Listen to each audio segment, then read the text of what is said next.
زموږ یو ورور محمد قاسم پوښتنه کوي چې په کلمه کې کوم الفاظ فرض او کوم واجب او کوم سنت دي. حضراتو کلمه طیبه یوه کلمه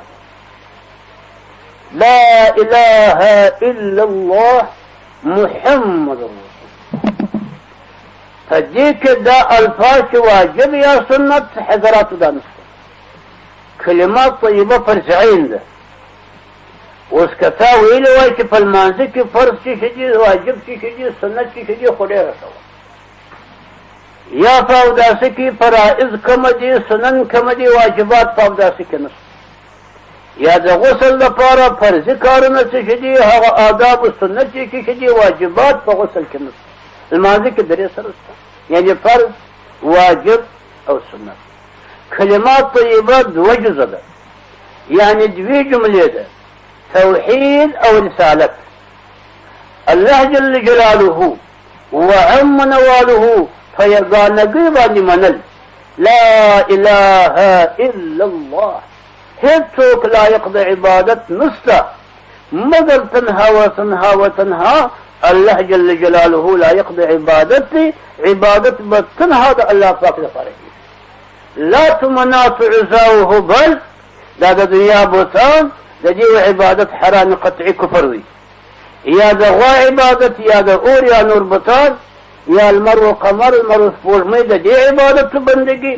حتی پیغمبر خدا علیه السلام چې نبي د خدای دی د هغه په حیات کې و هغه ته سجده یا فصل ممات ته د هغه و قبر شریف ته سجده دا حرام قطعي. نو عبادت به تنها د الله کې الله واحد لا شریک.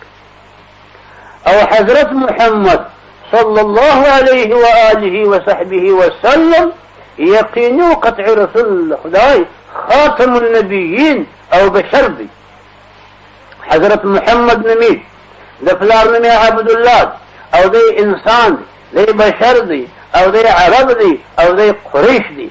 فبشريت بيداس مني لك برسالت څرنګه چې رسول خدا عليه السلام رسول خدای دي همدغسې بشر دی، انسان دی. مسئله داسې نه ده لکه بریلویان چې وایي نور دی. حضراتو انما انا بشر مثلکم.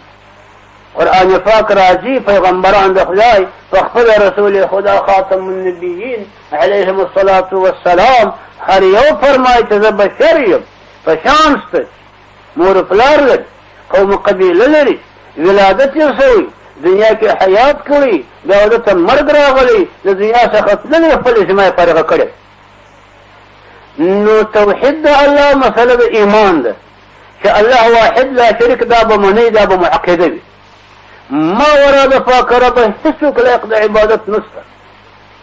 او حضرت محمد سرور عالم صلی الله علیه وآله وصحبه وسلم رسول د خدای دی، خاتم النبیین دی. نو رسالت علیه السلام او توحید د پاک رب جل جلاله دا د کلمې هغه مضمون، د کلمې هغه معنا، دا به د هر مؤمن مسلمان په زړه کې که دغه کلمه د چا نه وزده په معنا نه خبر، هغه مؤمن نه بلل کېږي. حضرات هغه مسلمان یعنې نه بلل کېږي په هغه اسلام چې د الله د عذاب د خلاص.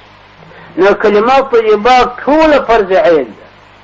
دې کې به دا نه وایي چې دا لفظ واجب دی او یا دا لفظ سنت دی، بلکې دا په خوله ویلې هم فریضه او عقیده هم فریضه، ترجمه و معنا د زده کوي هغه فریضه. والسلام.